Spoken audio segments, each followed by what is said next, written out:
नमस्कार दोस्तों, A1 नौकरी चैनल में आपका दोबारा स्वागत है और बहुत दिनों बाद मुलाकात हो रही है और बहुत लोग इंतज़ार कर रहे थे हमारे वीडियो का। तो अब एक ऑथेंटिक जानकारी के साथ अभी मैं आपके लिए उपलब्ध हुआ हूँ। सबसे पहले आप सभी को ढेर सारी बधाई कि 341 पोस्ट जो था, जिसके लिए लंबा इंतज़ार करना पड़ा और फाइनली पीएचटी का डेट आ चुका है। फिजिकल स्टैंडर्ड टेस्ट, जिसको शारीरिक मापचोक बोलेंगे, उसका टेस्ट आ चुका है।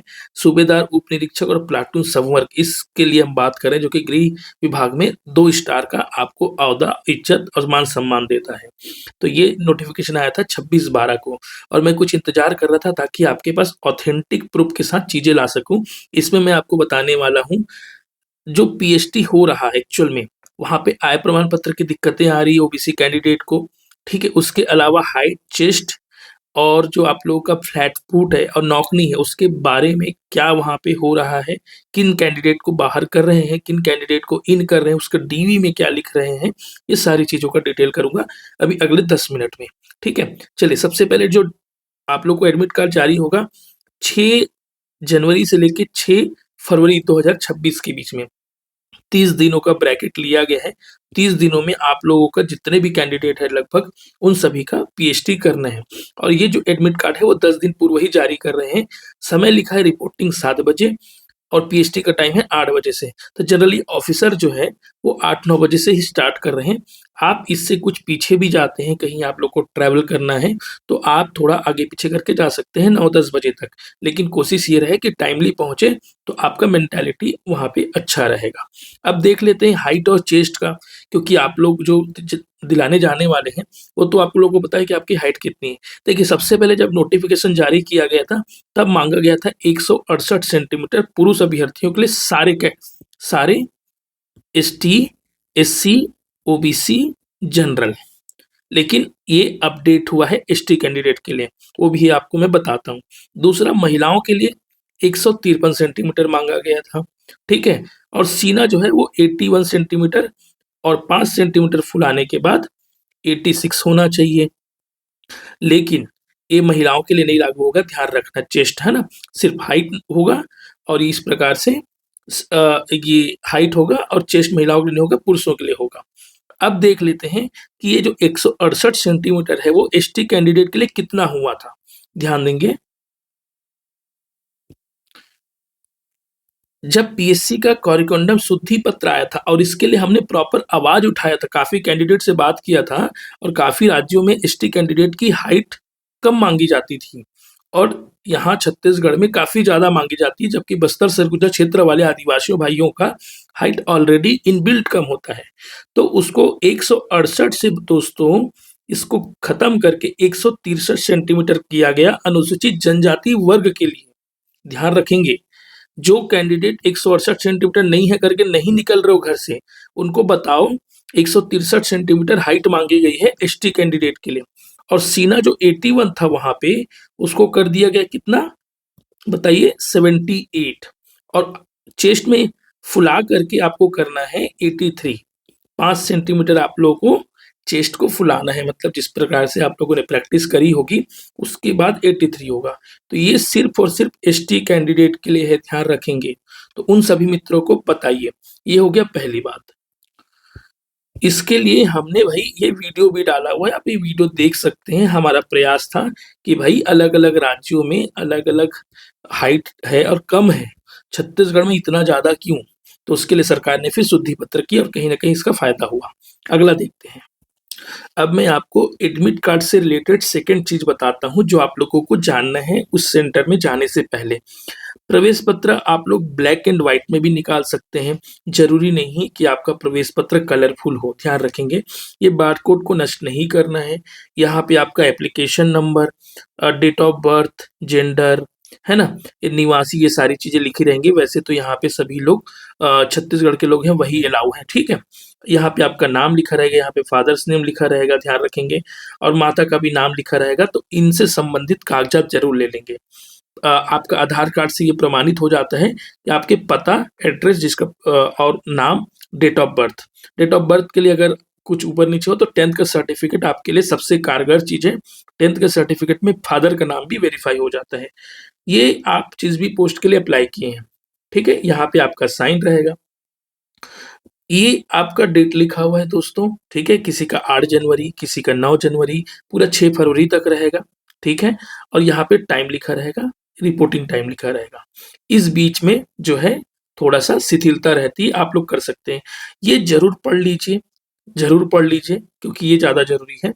और जैसे-जैसे आपका ये प्रोसीजर आगे बढ़ते जाएगा, है ना? उसका मैं बताता हूँ सबसे पहले क्या होता है, तो उसके बाद वो चीज़ें चालू होती जाती है। सबसे पहले जब आप जाएँगे तो फिज़िकल चालू नहीं होगा, दस्तावेज़ का सत्यापन होगा। दस्तावेज़ क्या-क्या लगेंगे, मैं आपको अभी सारी चीज़ें बताऊँगा। दस्तावेज़ पहले होगा, फिर उसके बाद आपका नाप-जोख चालू होगा। तो नाप-जोख जब चालू होगा, है ना? फिर ये बायोमेट्रिक होगा। बायोमेट्रिक इसलिए कि आप वही कैंडिडेट हो कि नहीं, और फ्यूचर में जब आपका प्री, मेंस, इंटरव्यू और फाइनल सिलेक्शन होगा तब भी आपका बायोमेट्रिक लिया जाएगा, ताकि कोई भी प्रॉक्सी कैंडिडेट या फर्जी कैंडिडेट ना आ सके, ये आपके लिए अच्छा है, ठीक है? उसके बाद पीएचडी कंप्लीट लिखा जाएगा। पीएचडी कंप्लीट कैसे? फिर फाइनली ओके लिखा जाएगा। तो पीएचडी कंप्लीट के लिए आप लोग को चरणबद्ध तरीके से वो होगा। अब क्या होगा पहले चरणबद्ध तरीके से उसको देख लेते हैं। सबसे पहले आपका हुआ डीवी। डीवी के बाद जब जाओगे तो फ्लैट फुट होगा। फ्लैट फुट होगा। तो फ्लैट फुट में क्या चेक करते हैं, आप ध्यान दो। फ्लैट फुट में आप लोगों का एक बोरा रहेगा, बोरा गीला रहेगा, उसमें आप लोगों का पैर रखा जाएगा, 2 पैर, और इसके बाद जो प्लेन जगह रहेगा वहाँ पे ऐसे करके पैर को रखाया जाएगा, सफ़ेद जगहों पे, ताकि आपका जो फ्लैट फुट है वो एकदम सीधा-सीधा तो नहीं आ रहा है या फिर ऐसा टेढ़ा आ रहा है, आपके पैर के नीचे देखना, फ्लैट फुट चेक करने के लिए, वो एक ऐसा शेप बनता है ना? माना जाता है कि अगर फ्लैट फुट होता है, तो वो इंसान जल्दी थकता है। और जल्दी थकता है तो डिफेंस जॉब से रिलेटेड उनके पास प्रॉपर क्षमता नहीं होती, ऐसा माना जाता है, ठीक है? तो फ्लैट फुट अगर होगा तो आपको बाहर कर दिया जाएगा, मैं पहले बता देता हूँ, ठीक है? पहला चीज़। दूसरा चीज़, उसके बाद आपका नौकनी होगा। नौकनी क्या बोलते हैं? नौकनी होता क्या है? दोनों घुटने जब खड़े होते हो तो मिलना नहीं चाहिए, उसके बीच में स्केल डाल के देखा जाएगा। उसके बीच में क्या करेंगे, स्केल डालेंगे पतला-सा, और आराम से ऊपर-नीचे होना चाहिए। अगर नॉक नहीं होगा तब भी आप बाहर हो सकते हैं, ठीक है? दूसरा हो गया। अब तीसरा जो होगा, वो होगा आपका हाइट होगा। हाइट मैंने बता दिया है दोस्तों, सभी लोगों के लिए 168 सेंटीमीटर है और एसटी कैंडिडेट के लिए 163 सेंटीमीटर है, ठीक है? चेस्ट जो है 81 माँगा है, और 81 से इम्प्रूव करके आपको 86 पहुँचाना है, 5 सेंटीमीटर फुलाना है, मस्त करना, ठीक है? ये हो गया। उसके बाद आएगा एसटी कैंडिडेट के लिए 78 सेंटीमीटर मांगा गया है चेस्ट, ध्यान रखना है आप लोगों को, ठीक है? ऐसा कोई नहीं घर में बैठेगा कि मेरा तो हाइट नहीं है भाई, चेस्ट नहीं है। इस चीज़ों को देख के जाना मेरे वीडियो को, और दूसरे दोस्तों को रिकमेंड करना जिनको कोई डाउट है, ठीक है? तो ये सारी चीज़ें हो गई। ये कुछ दोस्तों ने एडमिट कार्ड शेयर किया है ना? कि सर आप जानकारी बता दो और भाइयों को, इसलिए मैं ये सारी चीज़ें किया है। फाइनली होने के बाद आपको एक बार एग्ज़िट का स्टैम्प लगा देंगे और आपको एडमिट कार्ड दे दिया जाएगा, ताकि आप जो है ओके है करके। अब कि एक भाई ने, जिसका माना में वो था, मायना रायपुर में पीएचडी था, उन्होंने अपने एक्सपीरियंस शेयर किया है। मैं उसकी बातें लाइन टू लाइन पढ़ता हूँ और बताता हूँ, आपको पता चलेगा। सबसे पहले आप दस्तावेज में क्या-क्या लेके जाएँ?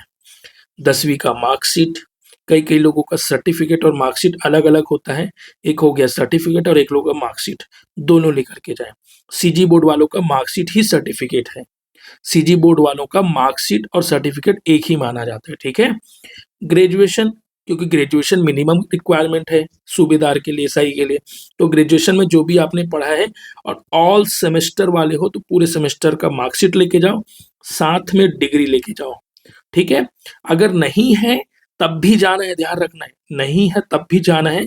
वहाँ पे अपील केंद्र बना हुआ, उसके बारे में भी डिटेल बताऊँगा कि अपील केंद्र क्या करना है, कैसे करना है, कुछ कमी रह जाती है तो कैसे वहाँ पे जाना है। फिर आपका मूल निवास, क्योंकि आपको छत्तीसगढ़ निवास माँगा गया तो मूल निवास ज़रूर प्रमाण वो करना। चूँकि आपको कैटेगरी का फ़ायदा लेना है और रिज़र्व कैटेगरी से आपको फ़ाइट करना है, तो आपको जाति प्रमाण पत्र दिखाना होगा। अगर आप एसटी हैं या एससी हैं या ओबीसी हैं, तो ओबीसी के लिए 2 चीज़ें आ जाती हैं, एक होता है क्रीमी लेयर और एक होता है नॉन क्रीमी लेयर, ठीक है? तो नॉन क्रीमी लेयर है, तो आपको आय प्रमाण पत्र दिखाना होगा। अगर आप नॉन क्रीमी लेयर हैं, जिसको ओबीसी माना जाता है एक्चुअल में, वो आपको क्या करना पड़ेगा, आय प्रमाण पत्र दिखाना पड़ेगा। अगर आप क्रीमी लेयर हैं, तो आपको जनरल कैंडिडेट माना जाएगा, ध्यान रखेंगे। अगर आप क्रीमी लेयर में आते हैं तो जनरल कैंडिडेट माना जाएगा। तो भाई ओबीसी वाले छत्तीसगढ़ में अधिकतर लोग नॉन क्रीमी लेयर हैं, तो उनको लगेगा क्या चीज, आय प्रमाण पत्र। एक और डाउट क्लियर कर देता हूँ, आय प्रमाण पत्र क्या एससी और एसटी को दिखाना है? तो नहीं, एससी और एसटी कैंडिडेट का क्रीमी लेयर और नॉन क्रीमी लेयर का कोई कॉन्सेप्ट ही नहीं है, तो उनको कोई भी आय प्रमाण पत्र न बनाने की जरूरत है, न दिखाने की जरूरत है। क्लियर है? अगर आपके पास है तो आप रखिए, बहुत अच्छी बात है, लेकिन इसका कोई कंसर्न ही नहीं है। अब आ जाते हैं ओबीसी के लिए। बहुत दोस्तों ने बताया कि आय प्रमाण पत्र के लिए नाटक कर रहे हैं। अब मैं आपको कुछ चीजों का इसमें क्लियर कर देता हूँ, ठीक है? इसको मिटा लेते हैं पहले। अगर आपका आय प्रमाण पत्र जो लिमिट है 8-10 लाख की, उसके अंतर्गत है, कोई दिक्कत नहीं, कोई दिक्कत नहीं, आय प्रमाण पत्र ले जाइए, जमा करिए।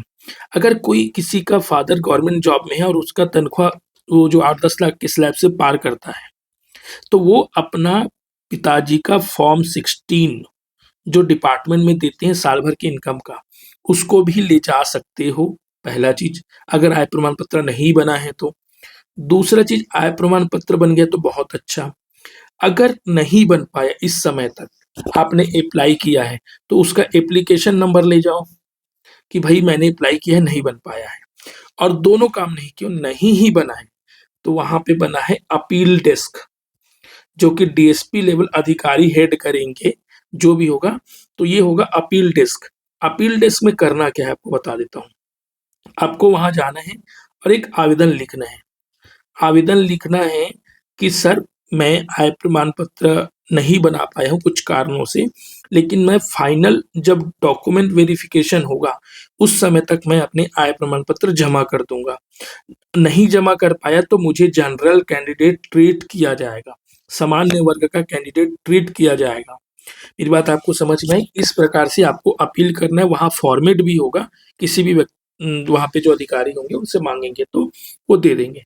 लेकिन गलती से ये नहीं करना वहां से वापस आ जाना।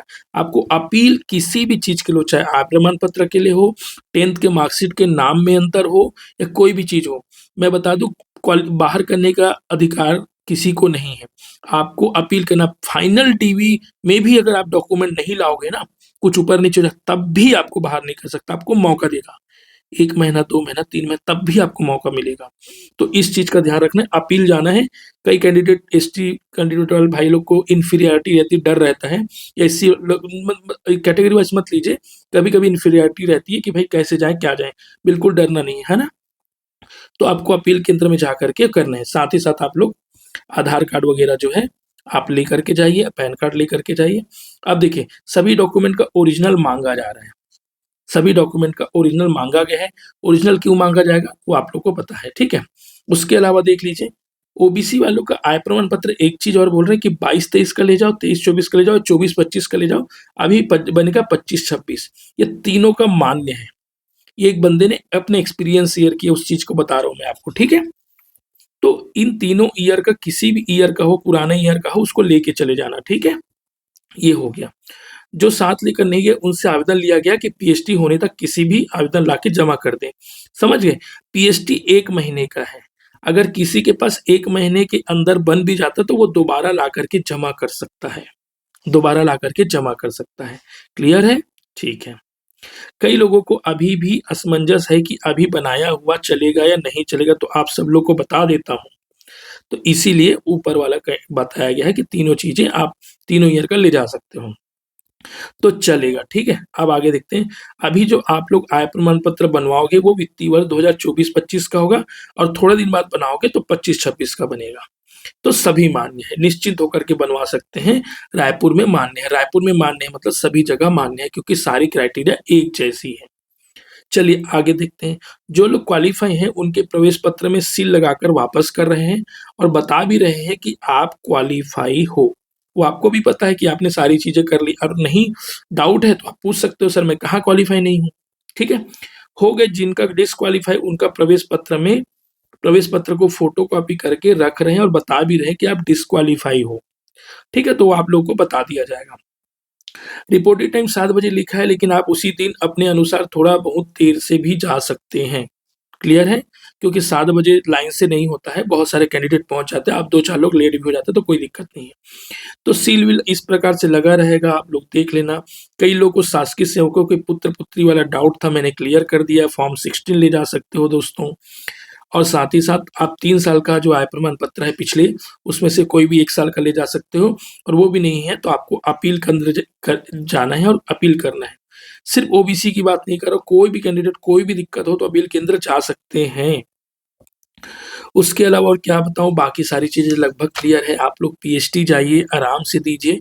हाइट का तो कोई दिक्कत नहीं, चेस्ट वगैरह थोड़ा प्रैक्टिस कर लीजिए, नॉक नी वगैरह प्रैक्टिस कर लीजिए।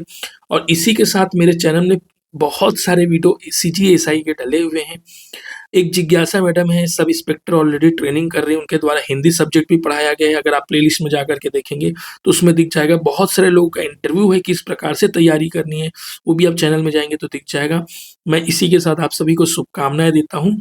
आप लोग अपना पीएचडी अच्छे से क्लियर करिए, फिर इसका रिटर्न और बाकी चीज़ों की तैयारी हम शानदार तरीके से करेंगे। अच्छा लगा होगा, उन दोस्तों तक ज़रूर शेयर करो जिनको एसटी कैंडिडेट या कुछ है तो वो हाइट का असमंजस है, क्योंकि मैंने ये वाला हाइट जो है सारी चीज़ें शुद्धि पत्र के साथ बता दी है। Thanks for watching.